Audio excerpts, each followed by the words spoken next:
and I'm tapping in with our early in the morning Trump train video, man. And listen, guys, Donald Trump just put a whole lot on the table. Donald Trump is addressing a whole lot of stuff. So all I can tell y'all is this right here.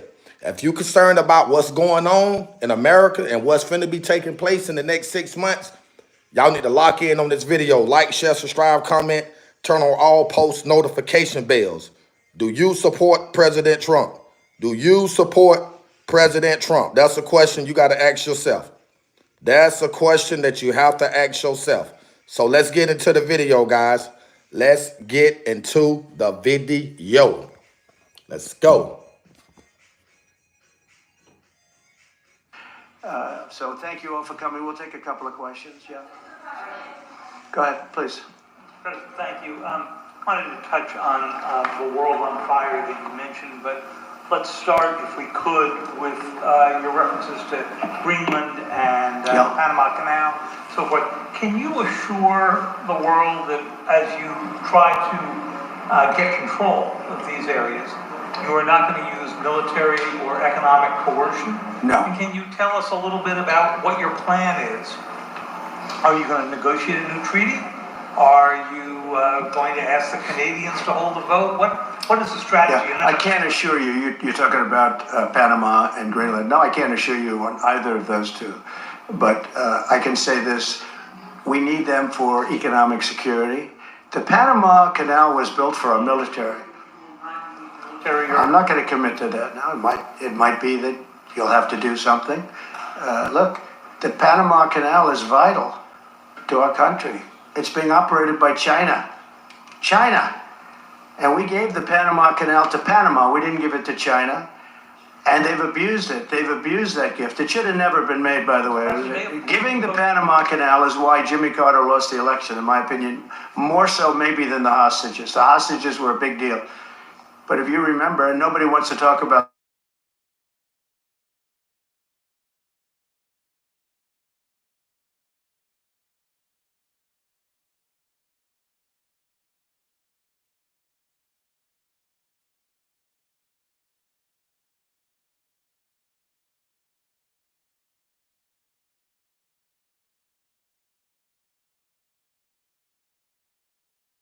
we call it obstruction, which I guess you can. Can y'all hear me, man?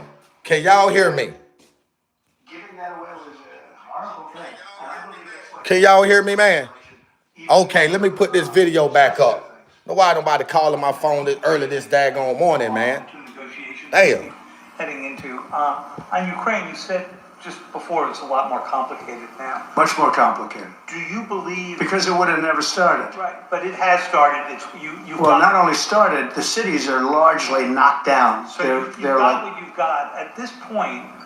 Would you, to hold on to leverage in dealing with President Putin? Would you make a commitment to the Ukrainians that you will keep supporting them during the negotiations? Well, I wouldn't tell you if that were the case. Would you make a commitment to provide a security guarantee if they do enter into an armistice or a ceasefire along the lines that the French and the Germans? So, you know, a big part of the problem was Russia for many, many years, long before Putin said you could never have NATO involved with Ukraine. Now, they've said that. That's been like written in stone. And somewhere along the line, Biden said, no, they should be able to join NATO. Well, then Russia has somebody right on their doorstep, and I could understand their feeling about that. But there were a lot of mistakes made in that negotiation. And when I heard the way that Biden was negotiating, I said, you're going to end up in a war. And it turned out to be a very bad war. And it could escalate. That war could escalate to be much worse than it is right now. They can never join NATO. Well, my view is that it was always understood. In fact, I believe that they had a deal, and then Biden broke it. They had a deal, which would have been a satisfactory deal to Ukraine and everybody else, but that Biden said, no, you have to be able to join NATO. And that's always been, and nobody knows more about NATO than I. You know, years ago, when I first started this, I didn't know too much about NATO, but I got it right anyway. I said, they're taking advantage. I'm the one that got, and the Secretary General was here, as you know, 2 weeks ago, saying that if it weren't for me, NATO wouldn't even exist right now, because I raised from countries that weren't paying their bills. At that time, 28 countries, 20 of them were not paying their bills, 21 to be exact. They weren't paying. or they were paying a very small portion. And I raised over $680 billion. That was the number he gave, by saying, if you don't pay, we're not going to protect you. And as soon as I said that, the money came pouring in. But Obama could have said it. Other people could have said it. Bush could have said it. Nobody said it but me. I took a lot of heat. They said, oh, that's a threatening statement. Well, they weren't paying their bills. I said, we're not going to protect if you're not paying the bills. So in a true sense, I saved NATO, but NATO's taken advantage of us. And one of the problems that I have, and I've said it openly, I said it to President Zelensky, Europe is in for a tiny fraction of the money that we're in. Now, whether you like that situation or not, Europe is much more affected than the United States. We have a thing called the ocean in between us, right? Why are we in for billions and billions of dollars more money than Europe? And you know, they're a similar size, a little smaller, but they're a similar size economy as the United States when you add them up. And yet Europe is in for a small fraction of the number the United States is in. Now, Biden could have called them up during the term. That's what I did. I said, you have to pay your bills. And they all, one stood up. I won't say who, you'll probably have it, because the papers, the media hated to report on it. But a prime minister stood up from a country, you know, a famous meeting of 28 nations with no press, no anybody in the room. He stood up, he says, does that mean if we don't pay our bill, and at that point it was 2%, it should be 5%. It should be 5%, not 2%. But at that point it was 2%, but many people didn't pay. Some people didn't pay anything. But many people were way, including Germany. Germany was at less than 1%. Best and worst dinner for your waistline. Sweet potato. Try to find the purple sweet potato. They're the highest. Come on, guys, get Well, them likes up, man. Come on, 5%, yeah. Well, you can't do it at 2%. I mean, at 2%, every country, if you're going to have a country in a regular military, you're at 4%. I think they should be, you know, they're in dangerous territory. I think they can all afford it, but they should be at 5%, not 2%. I'm the one that got them to pay 2%. But a gentleman stood up, a prime minister stood up, and he said to me, sir, could I ask you a question? You're saying we have to pay our bills. If we don't pay our bills, will the United States protect us from Russia?